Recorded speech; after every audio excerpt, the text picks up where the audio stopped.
Hello and welcome back dear students. आज हम discuss करेंगे क्लास 12 के इलेक्ट्रिक पोटेंशियल में और आज का हमारा टॉपिक क्या रहने वाला है, प्रॉपर्टीज ऑफ कंडक्टर। छोटा सा टॉपिक है और यहाँ पे हम कंडक्टर में एडवांस लेवल कॉन्सेप्ट्स या प्रॉब्लम्स की बात करेंगे।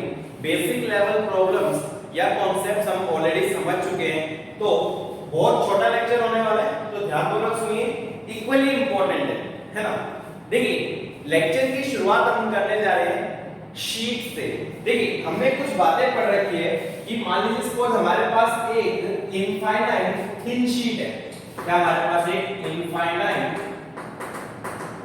थिन शीट है ना, और मान लीजिए उसकी सरफेस चार्ज डेंसिटी क्या है, सिग्मा। इनफाइनाइट थिन शीट की जो सरफेस चार्ज डेंसिटी है सिग्मा, इसके आसपास अगर आप कहीं भी इलेक्ट्रिक फील्ड देखेंगे इस सिग्मा के कारण, तो जो इलेक्ट्रिक फील्ड होगा वो कितना होता है, sigma upon 2 pi epsilon not. अच्छा मैंने बोला कि पूरा चार्ज क्यू है ना, चार्ज क्या क्यू, और इस शीट का एरिया ए है, तो मैं क्या लिख सकता हूं, सिग्मा क्या होगा, charge per unit area into में 2 एप्सिलॉन नॉट। तो इस प्रकार से हम एक इनफाइनाइट थिन शीट का इलेक्ट्रिक फील्ड निकाल सकते हैं। कितना है, सिग्मा बाय 2 एप्सिलॉन नॉट या q by a 2 epsilon naught. अब देखिए हम बात करेंगे कंडक्टिंग शीट। थिक होंगी वो, थिन नहीं होंगी वो, शीट क्या होंगी आपकी, थिक। हम बात करेंगे थिक कंडक्टिंग शीट की, है ना। जैसे मान लीजिए मैंने क्या किया, मैंने दो शीट्स ली है। एक शीट मान लीजिए ये है और दूसरी शीट मान लीजिए ये, दोनों इनफाइनाइट है ना। ये आपको मान के चलना है कि दोनों कैसे आपकी इनफाइनाइट। इस पे जो टोटल चार्ज है वो आपका q1 है ना, और इस पे जो टोटल चार्ज है that is equal to q2। यहां पे आपके चार सरफेस फॉर्म हो रहे हैं स्टूडेंट्स। पहला सरफेस ये वाला, दूसरा सरफेस ये वाला, तीसरा सरफेस ये वाला और चौथा सरफेस ये वाला। आपको ये बताना है कि हर एक सरफेस पे कितना चार्ज होगा, टोटल चार्ज यहां जो होगा, यहां q2, चारों सरफेस पे कितना चार्ज होने वाला है। आप अपनी कन्वीनियंस के लिए इसका एरिया a मान सकते हैं और इसका एरिया भी क्या मान सकते हैं, a।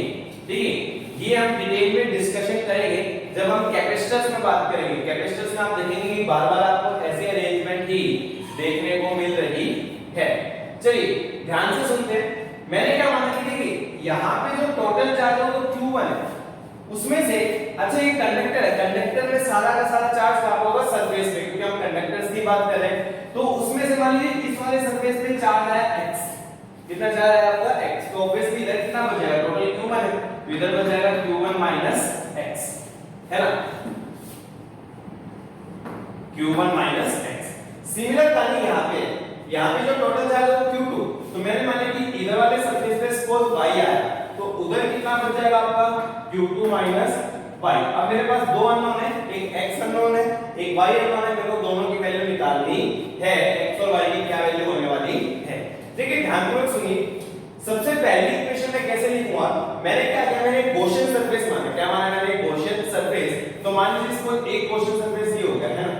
देखिए इनफाइनाइट है, ऊपर की तरफ कोई अंत नहीं है उसका, ऊपर की तरफ बनाने की जरूरत भी नहीं है, आपको समझना है। इसमें मैंने ड्रॉ कर दिया है वैसे, पर ये कोई एंड नहीं है क्योंकि इनफाइनाइट है ना। आप इसको इग्नोर कर सकते हो।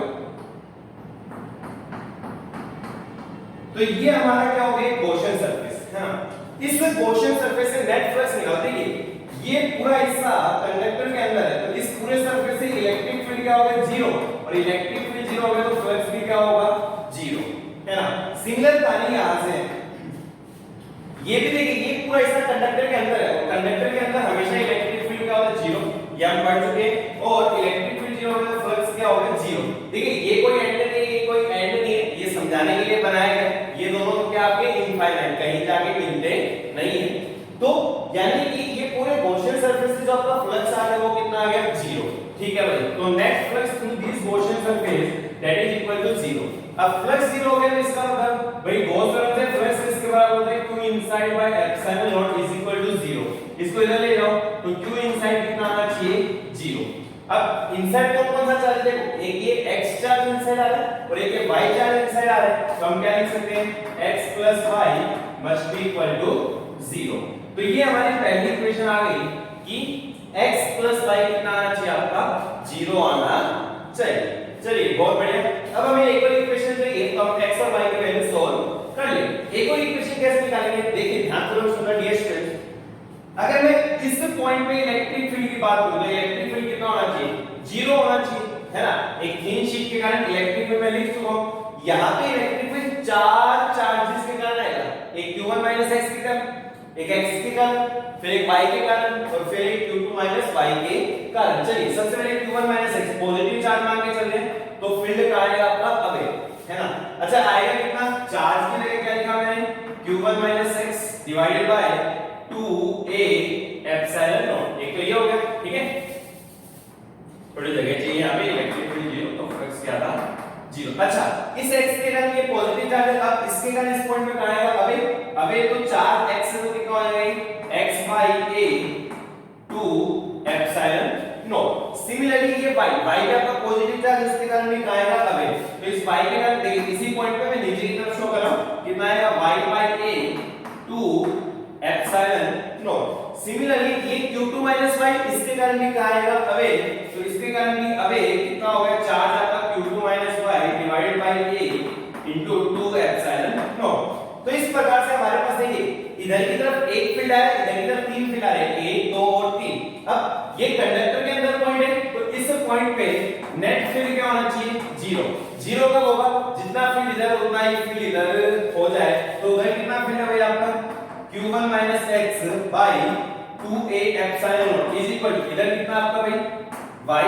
देखिए डिनोमिनेटर में सबके सेम है 2a एप्सिलॉन नॉट, तो मैं सबको डिनोमिनेटर में ले रहा हूं, न्यूमरेटर ऐड कर देते हैं, y है प्लस x है plus q2 y divided by 2a epsilon. देखिए इससे ये क्या हो गया कैंसिल। अच्छा यहां पे देखिए y से y क्या हो गया कैंसिल, बहुत बढ़िया। x को इधर ले लो तो कितना हो गया 2x और ये आ गया आपका q1 q2, यानी यहां से x कितना आ रहा है q1 q2 by 2, है ना। अच्छा x क्या है तो y कितना आएगा, देखिए y इज इक्वल टू क्या होगा, x को इधर लेके जाएंगे तो -x के बराबर, तो x को माइनस कर दो तो कितना आ जाएगा सिंपली q2 q1 by 2, कितना आ जाएगा q2 q1 by 2। तो इस प्रकार से हमने x और y की वैल्यू निकाल ली। अब टोटल चार्ज देख लेते हैं, यहां तो हमें समझ में आ गया भाई, यहां तो चार्ज कितना है x, है ना। x की वैल्यू रखो तो कितना q1 q2 by 2, ठीक है। इधर y की वैल्यू रखो तो कितना आएगा q2 q1 by 2। अच्छा बाहर के सरफेस पे देखो, है ना, यहां पे मैं आपको दिखाता हूं कितना आएगा, x की वैल्यू रखिए तो q1 x रखना है ना, कितना है q1 q2 by 2। अच्छा सोल्व कर लो कितना आ रहा है, तो 2q1 में से q1 गया तो ये आ रहा है आपका सीधा सीधा q1 q2 by 2, है ना। सिमिलरली जब हम यहां पे इस सरफेस पे वैल्यू निकालेंगे, हमें y की वैल्यू रखें, y कितना आपका q2 q1 by 2, इसको भी सोल्व करोगे तो आपका कितना आने वाला है q1 q2 by 2, है ना। तो इस प्रकार से हमने चारों सरफेस पे चार्ज निकाला, यहां पे कितना है q1 q2 by 2, है ना।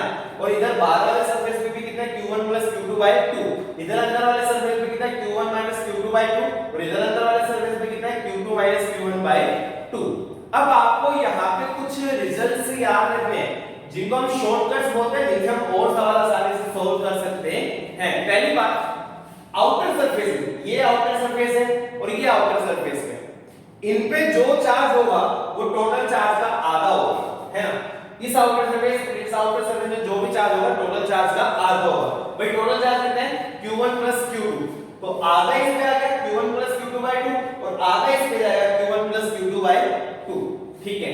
और जो आपके फेसिंग सरफेस फेसिंग फेस है, ये वाला फेस और ये वाला फेस एक दूसरे के आमने सामने एक दूसरे को फेस कर रहे हैं, उन पे चार्ज अपोजिट साइन होगा, मतलब इस पे पॉजिटिव तो इस पे नेगेटिव पर होगा उतना ही। अरे यही तो है भाई, इस पे q1 q2 by 2, इस पे चार्ज उतना ही है बट अपोजिट साइन क्या है माइनस लगा हुआ है, तो ये वैल्यू आ जाएगी ना आपकी।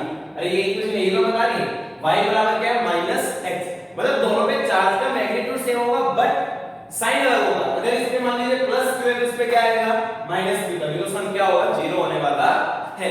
तो ये बातें याद होनी चाहिए। अगर आपके पास प्लेट्स रखी है तो बाहर वाले सरफेस पे टोटल चार्ज का आधा आएगा और जो आपके फेसिंग सरफेस है उन पे चार्ज का मैग्नीट्यूड सेम होगा बट साइन क्या होने वाला आपका अपोजिट होने वाला है ना।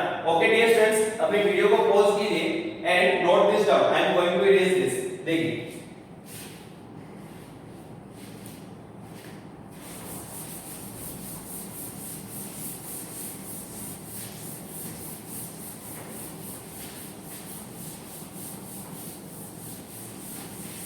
अब देखिए इस जो शॉर्टकट मैंने आपको बताया ना, इस पे मैं एक सिंपल लेवल की इलस्ट्रेशन ले लेता हूं। जैसे मान लीजिए 3 प्लेट्स है मेरे पास, है ना। अक्सर बहुत सारे बुक्स में ऐसे क्वेश्चन होते हैं, मान लीजिए 3 प्लेट्स आपके पास, सबका एरिया सब सेम है, कोई उसमें अंतर नहीं है, एरिया सबका सेम है, सब कुछ आइडेंटिकल है ना।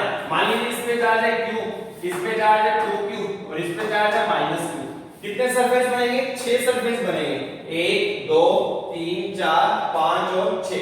6 के 6 सरफेस पे कितना चार्ज होगा आपको ये बताना है। पहला नियम, आउटर सरफेस पे हम जाते हैं, इधर वाले और इधर वाले पे टोटल चार्ज का आधा आधा हो जाएगा। टोटल चार्ज कितने? q में से q गया 0, 2q है टोटल चार्ज, तो 2q का आधा इधर, मतलब q तो इधर आ जाएगा भाई, और इधर भी कितना आएगा आपका q आने वाला है। चलिए बहुत बढ़िया।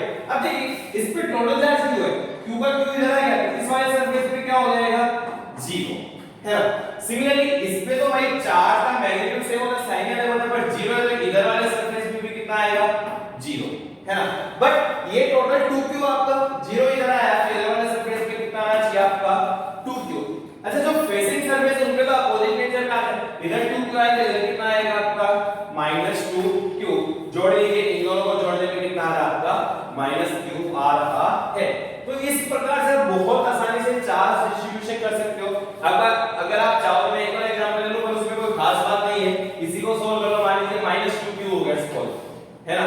तो -2q हो गया, अब क्या होगा? अब टोटल चार्ज कितना होगा? 0, -2q का आधा इधर, मतलब -q इधर और -q इधर। अब इधर टोटल q होना चाहिए, -q इधर आ गया, q बनाने के लिए इधर कितना आना चाहिए? 2q, क्योंकि इन दोनों को करोगे तो ये कितना आएगा? q। अच्छा इधर 2q है, तो ऑब्वियसली इधर कितना आना चाहिए? -2q। अच्छा -2q तो टोटल है, तो इधर वाले पे कितना आना चाहिए? 0। इधर वाले पे 0, तो इधर वाले पे भी कितना आना चाहिए? 0, और इधर कितना आ गया? -2। देख लीजिए, जोड़ लीजिए, लास्ट आप वेरीफाई कर सकते हैं अपना आंसर कि इनको जोड़ने पे कितना आ रहा आपका? -q आ रहा है। तो इस प्रकार से अगर आपके पास शीट्स दी गई है ना, तो आप उसके हर एक फेस पे चार्ज इजीली निकाल सकते हो, है ना। चलिए इसमें हम नेक्स्ट कॉन्सेप्ट को डिस्कस करते हैं। देखिए इसको नोट कर लीजिए।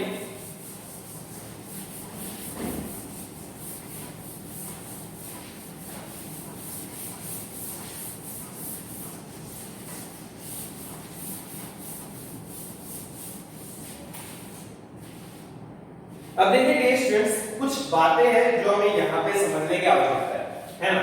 जैसे मान लीजिए मैंने 2 शीट ये आपको दी थी, ये आपका क्या है? यहाँ पे मान लीजिए चार्ज था आपका q1 और इधर वाले शीट पे चार्ज कितना था? मान लीजिए आपका q2। टोटल चार्ज इधर है q1 q2।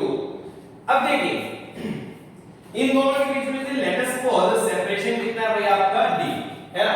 देखिए वैसे तो थीम है, मैंने आपको 2 सरफेस दिखाने के लिए इसको थोड़ा मोटा बनाया, एक ये सरफेस आपको अलग से दिखे और एक ये सरफेस आपको अलग से दिखे। वैसे हम थीम मान के चल रहे, अगर मैं कुछ नहीं बोलूं तो शीट कैसे आपकी थीम शीट ही है, बट दिखाने के लिए हम थोड़ी सी थिक बनाते ताकि आपको 2 सरफेस क्लियरली दिखाई दे सके, है ना। अब मेरा सवाल है कि इन दोनों के बीच में पोटेंशियल डिफरेंस निकालना है। इसके और इस प्लेट के बीच में क्या निकालना चाह रहा हूं मैं? Potential difference. चलिए सबसे पहले मैं फील्ड निकालता हूं। तो देखिए क्या होगा? एरिया मान लीजिए ए, कितना एरिया है? इसका भी एरिया मान लीजिए ए। इसके कारण देखिए इस किसी पॉइंट पे जो फील्ड है वो अबे आएगा, और कितना आएगा? q1/2a epsilon naught. और ये भी आपका पॉजिटिव चार्ज है, जिसके कारण फील्ड का आएगा अबे, तो कितना आएगा? q2/2a एप्सिलॉन नॉट, है ना। अब देखिए भाई दोनों की डायरेक्शन अपोजिट है, तो नेट फील्ड मान लीजिए मैंने मान लिया q1 is greater than q2, q1 जा रहा है, तो नेट फील्ड कितना आएगा? दोनों को माइनस कर दीजिए, q1 q2/2a एप्सिलॉन नॉट। अच्छा पोटेंशियल डिफरेंस कैसे? देखिए फॉर्मूला क्या है? E बराबर -dv/dr, ये फॉर्मूला हमने पढ़ रखा है ना। बट अगर आपका E कांस्टेंट है, क्या कांस्टेंट आपका E? dr को इधर ले लो, ये कांस्टेंट है, डिस्टेंस पे डिपेंड नहीं करा। E dr किसके बराबर आ गया आपका? -dv। ये माइनस से इंडिकेट ये करते हैं कि इलेक्ट्रिक फील्ड की डायरेक्शन में पोटेंशियल डिक्रीज होगा। इलेक्ट्रिक फील्ड आपका इधर की तरफ, क्योंकि q1 जा रहा है तो इधर की जाएगा पोटेंशियल डिक्रीज होगा, तो ये हायर पोटेंशियल है, तो ये क्या आपका? Lower potential. कितना higher potential my lower potential. तो आपका जो पोटेंशियल डिफरेंस है डेल्टा भी आप सीधा निकाल सकते हैं, क्योंकि इंटीग्रेट करेंगे तो इसका इंटीग्रेशन डेल्टा भी, और यहाँ पे इंटीग्रेट करेंगे तो e को कांस्टेंट है बाहर आ जाएगा, और d आपका इंटीग्रेशन डिस्टेंस कितना आपका d है ना भाई, इंटीग्रेट कर लो ना, देखो e कांस्टेंट है बाहर आ गया, अब जो dr है dr मतलब डिस्टेंस का इंटीग्रेशन तो total distance that is equal to d, तो डेल्टा d कितना आ गया e into d, ये याद होना चाहिए। कैपेसिटर में ये बहुत ज्यादा इस्तेमाल होगा, बट यहाँ पे भी हमें कुछ सवालों को समझने के लिए ये आना चाहिए। डेल्टा d कितना आ गया e into d, अब लिख लो e कितना था भैया आपका q1 minus q2 by 2a epsilon naught into d, so this is the potential difference between these two plates। याद किए थे कि इलेक्ट्रिक फील्ड की डायरेक्शन में पोटेंशियल डिक्रीज करेगा, इधर इलेक्ट्रिक फील्ड है तो ये हाईयर पोटेंशियल हो गया, तो ये क्या हो गया आपका लोअर पोटेंशियल, है ना। अब देखिए एक प्रॉब्लम हम अलग प्रॉब्लम यहाँ पे करने वाले हैं, जैसे मान लीजिए मेरे पास कुछ 3 प्लेट्स हैं, मैं रैंडम डाटा मानूं,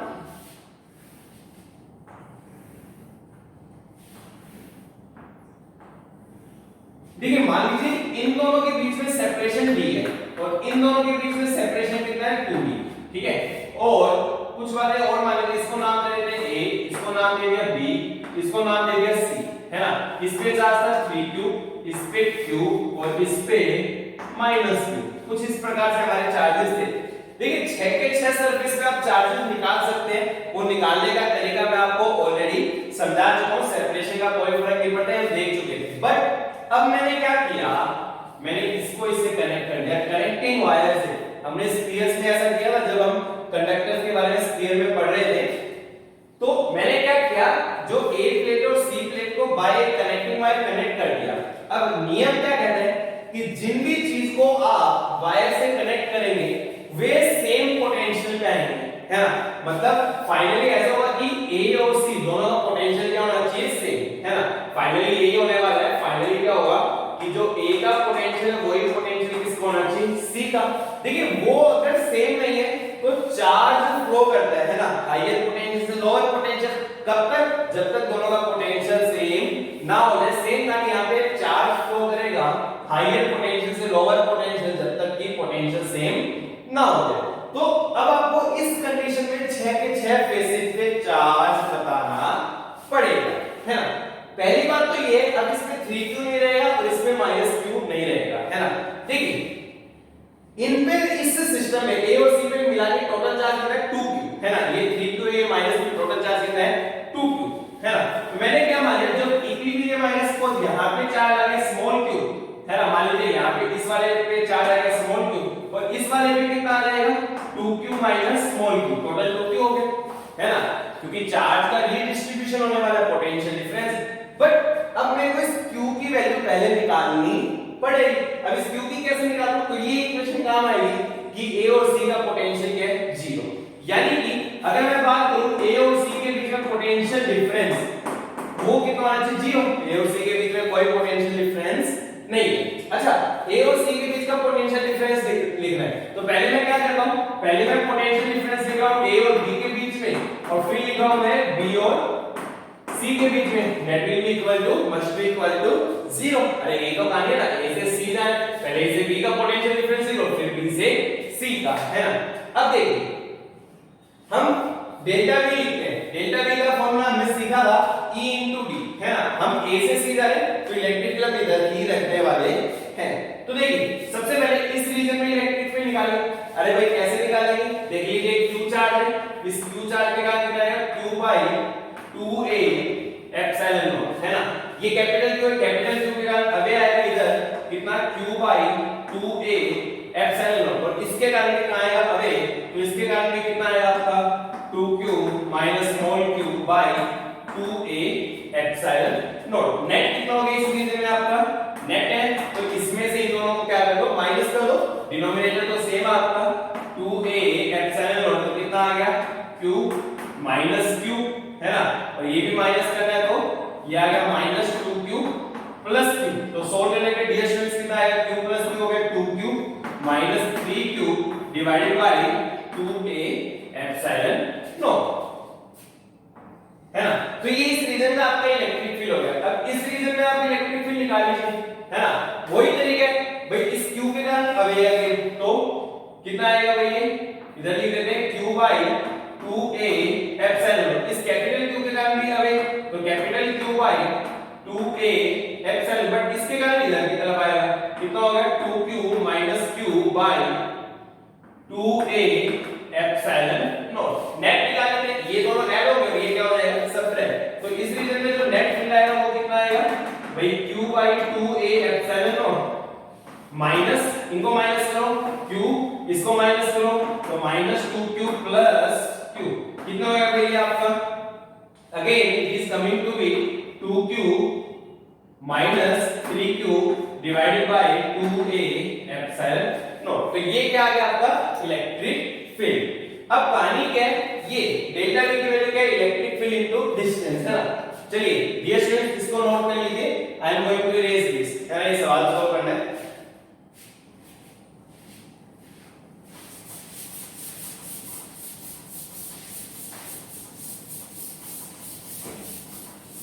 देखिए कहानी ये है कि किसी इक्वेशन को मैंने इधर प्रोसीड किया, डेल्टा v किसके बराबर है आपका e into d, तो भाई डेल्टा v को मैंने लिखा e into d, पहले रीजन a से b में डिस्टेंस d है और इलेक्ट्रिक फील्ड ये रहा, तो हम क्या लिख सकते हैं 2q minus 3q by 2a epsilon not into d, है ना, प्लस b से c, देखो b से c आपका इलेक्ट्रिक फील्ड ये आपका, तो हम क्या लिख सकते हैं यहाँ पे 2q minus 3q by 2a epsilon naught और डिस्टेंस हो गया 2d and that must be equal to 0। ठीक है, कॉमन ले लो, क्या कॉमन ले सकते हो, d by 2a epsilon naught तो कॉमन आ जाएगा, है ना, इधर क्या बचा 2q माइनस 3q और d by 2a epsilon common आ गया plus 4q minus 6q that must be equal to 0। Solve करेंगे तो ये 2q प्लस 4q हो गया 6q और ये हो गया 6 और 3 9q, तो q कितना गया यहां से 1.5 q। अब आप हर सरफेस पे चार्ज यूजली निकाल सकते हो, अरे भाई ये q कितना आ गया, अब देख लो फाइनली ये आपका 1.5 q और ये कितना बच गया भाई आपका 1.5 q को ये कितना आ गया 0.5 q।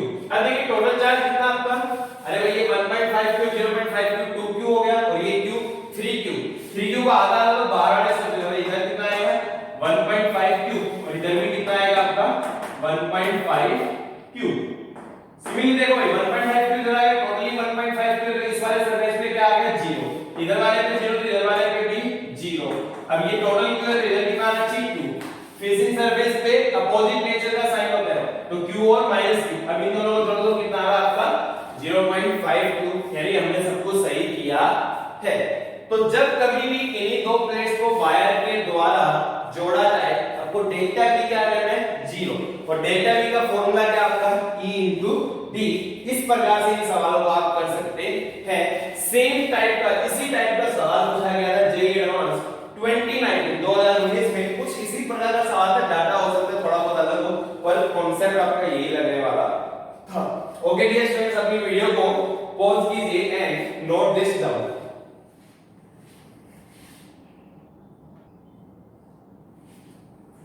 चलिए नेक्स्ट एग्जांपल देखते हैं। नेक्स्ट एग्जांपल एक और लास्ट एग्जांपल ले रहा हूं शीट के मामले में।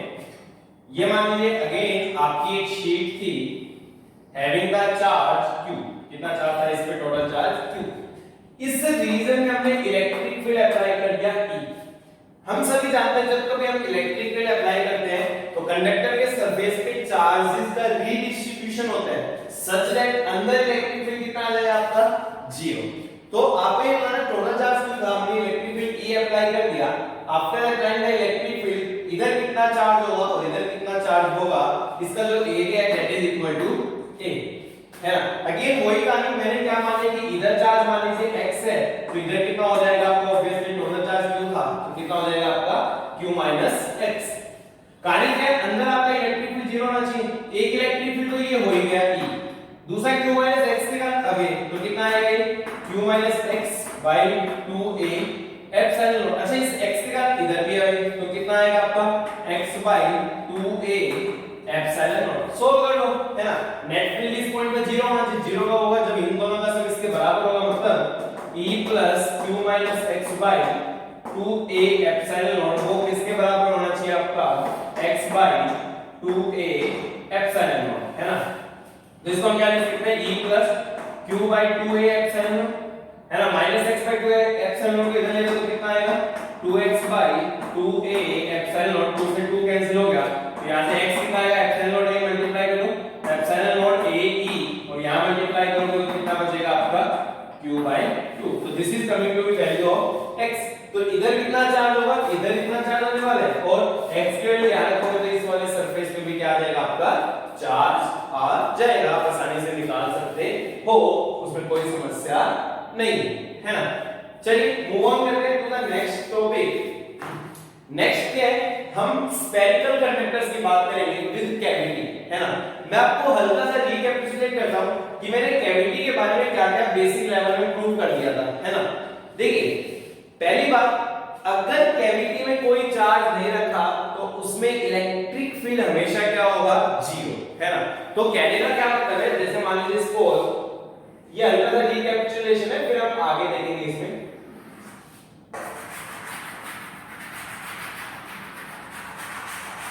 सपोज मान लीजिए ये आपकी कोई मतलब स्फेरिकल कैविटी है, ठीक है। इस कैविटी के अंदर कोई चार्ज है, सरफेस पे कुछ भी चार्ज हो, कुछ भी हो सकता है, कोई मतलब नहीं है। तो अगर कैविटी के अंदर चार्ज नहीं है तो यहाँ इलेक्ट्रिक फील्ड कितना होगा, जीरो। ये बात हमेशा याद रखें, कैविटी में अगर कोई चार्ज नहीं तो इलेक्ट्रिक फील्ड हमेशा क्या होगा, जीरो। और इसी को हम इलेक्ट्रोस्टैटिक शील्डिंग भी कहते थे, जो मैंने आपको बेसिक लेवल लेक्चर में पढ़ाया है ना। बाय चांस अगर आपने इलेक्ट्रिक फील्ड अप्लाई भी कर दिया, अंदर तो इलेक्ट्रिक फील्ड आ नहीं सकता, तो इलेक्ट्रिक फील्ड अप्लाई करने पे क्या होता है कि एक्सटर्नल फील्ड अप्लाई करने से जो सरफेस के चार्ज को रीडिस्ट्रीब्यूट करेंगे, इधर क्या होगा, इस इलेक्ट्रिक फील्ड के अंदर कुछ पॉजिटिव चार्ज इधर एक्यूमुलेट हो जाएगा, नेगेटिव चार्ज इधर एक्यूमुलेट हो जाएगा, है ना। अब एक इधर देखें तो एक इलेक्ट्रिक फील्ड तो ये है ही, दूसरा क्या होगा, इस पॉजिटिव चार्ज में negative charge towards the charge, तो एक इलेक्ट्रिक फील्ड इधर आएगा, जिसको हम क्या बोलते थे, ई इंड्यूस। तब तक इंड्यूस होता रहेगा जब तक ई और ई इंड्यूस सेम ना हो जाए, ताकि आपका इलेक्ट्रिक फील्ड कितना हो जाए, जीरो। तो ये आपकी कहानी थी कब, जब स्फेरिकल कैविटी में कोई चार्ज नहीं, अगर आप बाहर फील्ड लगाओगे, अगर आप बाहर फील्ड लगाओगे तो सरफेस के चार्ज ही रीडिस्ट्रीब्यूट होंगे, कैविटी पे फिर भी कोई असर नहीं आएगा। कैविटी में फील्ड केवल तब आ सकता है जब कैविटी में कोई चार्ज हो, नहीं तो कैविटी में फील्ड आने की कोई संभावना ही नहीं है। चलिए समझते हैं बातों को आगे।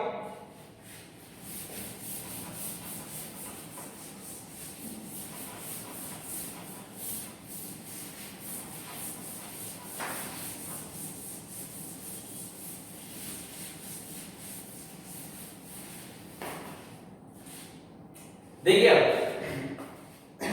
अब क्या कहानी है कि मान लीजिए सपोज अगेन आपके पास एक कैविटी है, थोड़ा ध्यानपूर्वक समझने की चीज है। अगेन आपके पास कैविटी है,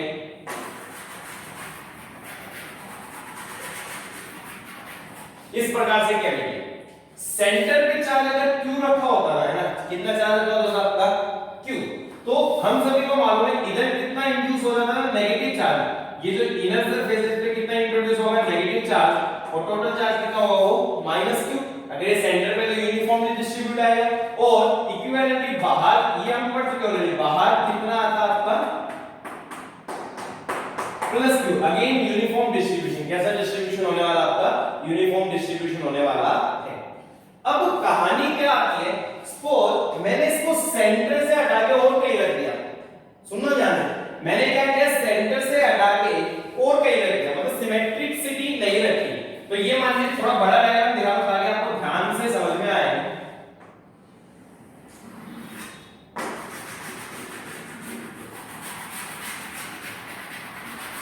मैंने उठा के क्या किया डियर स्टूडेंट्स, ये सेंटर था, सेंटर से उठा के थोड़ी दूर रख दिया, मान लीजिए यहां पे रख दिया, चार्ज कितना हो गया आपका ये +Q था, है ना। ये पॉइंट C हो गया सेंटर, और ये पॉइंट P हो गया जहां पे मैंने चार्ज को रखा है। अगेन गॉस लॉ से देखेंगे तो इस इनर सरफेस पे चार्ज कितना इंट्रोड्यूस होगा, -Q, कितना इंट्रोड्यूस होगा आपका -Q। पर क्या अब वो सिमेट्रिकल डिस्ट्रीब्यूशन हो सकता है, नहीं, पॉसिबल नहीं है भाई। पॉजिटिव चार्ज के नजदीक ज्यादा डिस्ट्रीब्यूट होगा, अट्रैक्शन एक्टिविटी, है ना। यहां क्या डिस्ट्रीब्यूट होगा, ज्यादा डिस्ट्रीब्यूट होगा, और यहां पे क्या होगा, कम डिस्ट्रीब्यूट होगा। मींस इस रीजन में चार्ज की डेंसिटी क्या हो जाएगी, ज्यादा, क्योंकि खींच लेगा ना। पहले तो क्या था, बीच में था, सारे बराबर खींचे हुए थे, अब जब इस साइड में किया तो अपने पास वालों को ज्यादा खींच लेगा, तो यहाँ पे नेगेटिव चार्ज क्या हो जाएगा, एक्यूमुलेट, और यहाँ कम रह जाएगा। मींस यहाँ जो नेगेटिव चार्ज की डेंसिटी वो क्या हो जाएगी, ज्यादा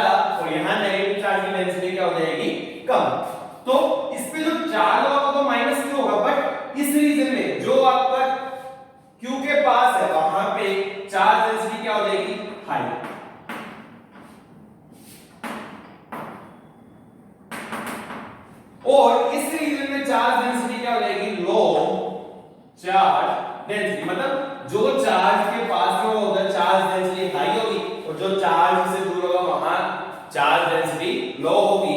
आईआईटी ने एक बार इसी पे सवाल पूछा, उन्होंने क्या किया, उन्होंने इलिप्टिकल कैविटी दे दी। किस प्रकार की कैविटी दे दी, ये मान लीजिए आपका कंडक्टर था, इलिप्टिकल कैविटी दी और यहाँ पे चार्ज देते हैं, ठीक है।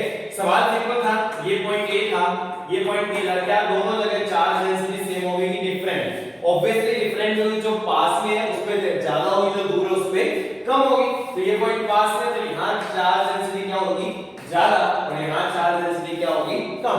सिंपल से कॉन्सेप्ट पे सवाल था आईआईटी में, है ना। देखते हैं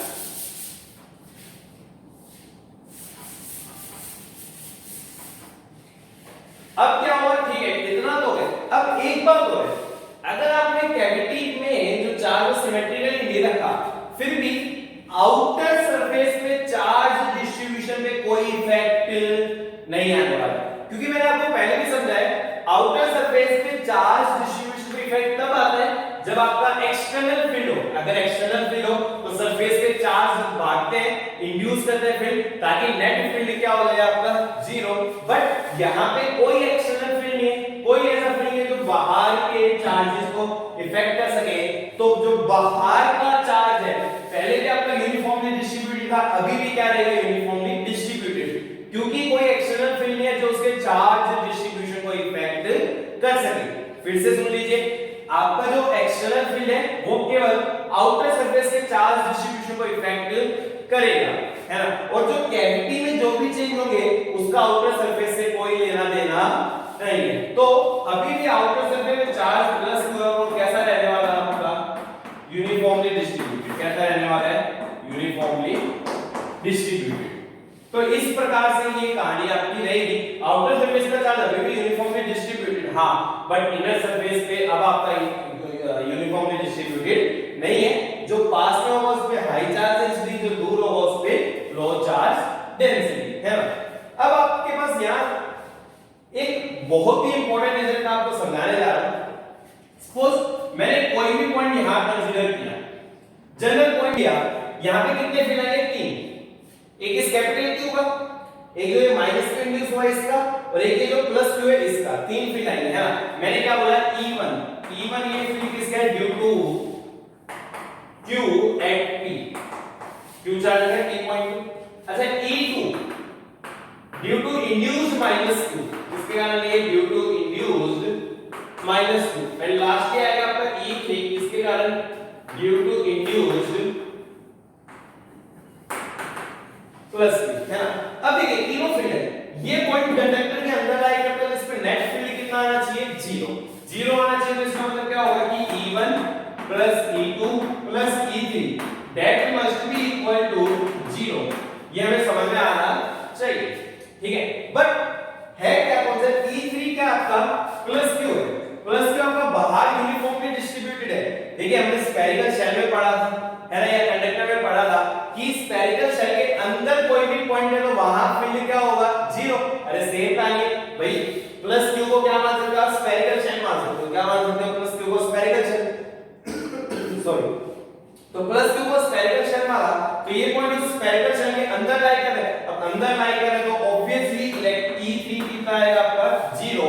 यानी कि कांसेप्ट क्या बना, at any general point E1 plus E2 will be equal to 0। क्या होगा आपके, will be equal to 0। यानी कि इस Q का और माइनस Q का जो नेट इफेक्ट है वो क्या होगा, 0। बाहर के किसी भी पॉइंट पे, नोट दिस डाउन, बाहर के किसी भी पॉइंट पे इन दोनों का जो नेट इफेक्ट है इलेक्ट्रिक फील्ड का वो कितना आने वाला आपका, 0 आने वाला है। इसका एक ही मतलब हो सकता है, देखिए कोई भी रैंडम पॉइंट लिया था, वहां इस Q और माइनस Q का नेट इलेक्ट्रिक फील्ड क्या है, 0। इसका मतलब क्या है कि जो नेगेटिव चार्ज का सेंटर बनेगा, देखिए जब पहले आपका इलेक्ट्रिक फील्ड का नेगेटिव चार्ज यूनिफॉर्मली डिस्ट्रीब्यूटेड था, जो नेगेटिव चार्ज सेंटर था वो कहां था आपका, एग्जैक्टली सेंटर पे, है ना। बट अब जो नेगेटिव चार्ज का सेंटर बनेगा वो कहां पे बनेगा, P पे ही Q है, और नेगेटिव चार्ज का सेंटर भी इस पे बन गया, तो यहां माइनस Q भी आ गया, नेट चार्ज क्या होगा, 0 हो गया, तो फील्ड भी क्या होगा, इन दोनों का मिला के 0, है ना। तो एक इंपॉर्टेंट पॉइंट कि किसी भी बाहर के पॉइंट पे जो कैविटी का चार्ज है उसका इंड्यूस चार्ज है, इलेक्ट्रिक फील्ड कितना आएगा, 0। सिमिलरली अगर इन दोनों का पोटेंशियल भी जोड़ेंगे वो भी कितना होने वाला आपका, 0 होने वाला है। That is very very important conclusion. एक ही बात है इसका मतलब कि पॉजिटिव चार्ज और नेगेटिव चार्ज के सेंटर क्या करें, कोइंसाइड करें। ये मतलब जो नेगेटिव चार्ज का सेंटर यहीं पे आ रहा है तभी तो 0 होगा ना, नहीं तो 0 कैसे होगा। और ये पॉइंट तो कहीं भी हो सकता है, यहां भी हर जगह आपका 0 है। इसका मतलब एक ही बात है कि ये प्लस और नेगेटिव चार्ज कोइंसाइड करें, नेट चार्ज 0, इसलिए यहां बाहर के पॉइंट्स पे इलेक्ट्रिक फील्ड का हो गया 0। तो आप इस प्रकार से बाहर के पॉइंट्स पे इलेक्ट्रिक फील्ड निकाल सकते हो, उसमें कोई समस्या नहीं है। हां पोटेंशियल भी का होगा आपका 0 होने वाला है। ओके डियर स्टूडेंट्स, अपनी वीडियो को पॉज कीजिए एंड नोट दिस टर्म। मैं यहां पे एक एक एग्जांपल लूंगा, उससे आपको सारे कॉन्सेप्ट्स क्लियर हो जाएंगे। चलिए देखते हैं, है ना। एक नया डायग्राम बना लेते हैं। वैसे सवाल तो यही वाला है डाटा के साथ।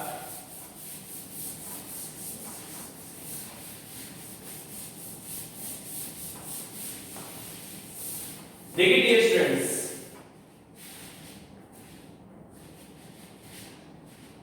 अगेन कैविटी का ही सवाल है।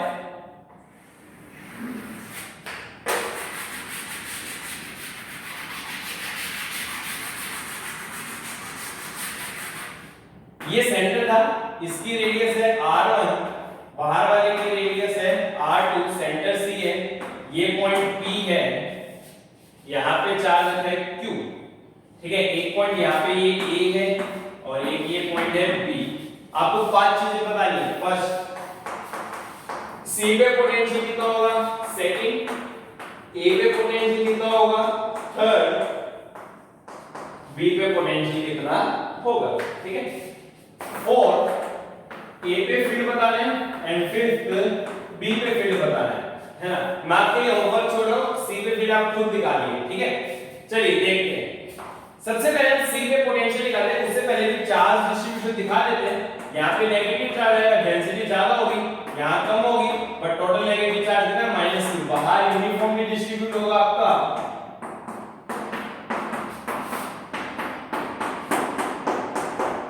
कितना यूनिफॉर्म डिस्ट्रीब्यूट होगा आपका, +q, है ना। अब आपको VC निकालना है। देखिए तीन चार्ज का यहाँ पे पोटेंशियल आएगा, एक तो इस q का सीधा सीधा कोई दिक्कत नहीं है, kq बाय डिस्टेंस, डिस्टेंस कितना हो गया cp, ठीक है। अब देखिए इस -q का, -q आपका चाहे नॉन यूनिफॉर्मली डिस्ट्रीब्यूटेड है, बट हर एक चार्ज का सेंटर से डिस्टेंस क्या है, सेम है।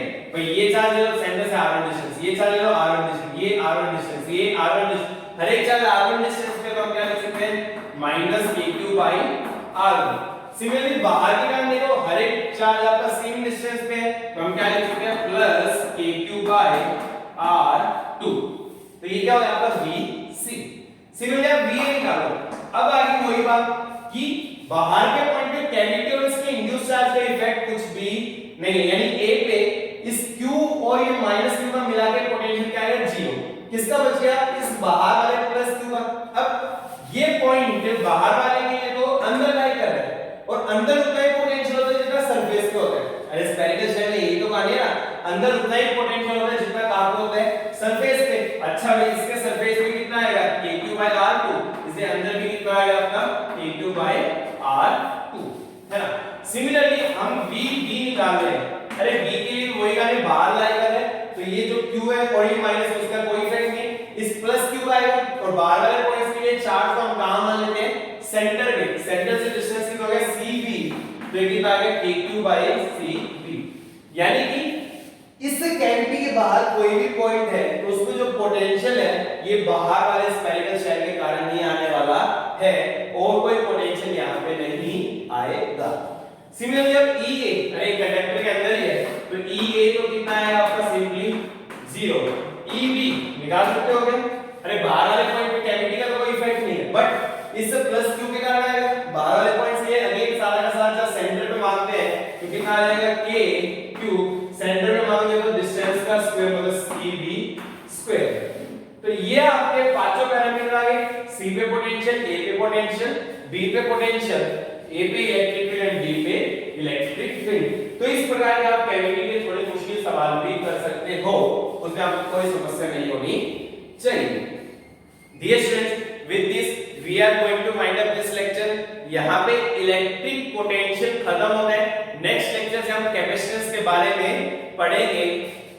आपको जो इसकी डीपीपी है वो व्हाट्सएप ग्रुप के थ्रू मिल जाएगी। अगर कोई ऐड नहीं हो तो हमें मैसेज करके व्हाट्सएप ग्रुप में ऐड हो सकते हैं। अगर आपको वीडियो पसंद आई है तो लाइक कीजिए, कमेंट कीजिए, अपने फ्रेंड्स के साथ शेयर कीजिए ताकि वो भी पढ़ सकें। और अगर कोई नया है तो चैनल को सब्सक्राइब कीजिए। टिल देन पढ़ते रहिए, एंजॉय करते रहिए अपनी स्टडीज को and stay home, stay safe in pandemic of covid. Thank you students.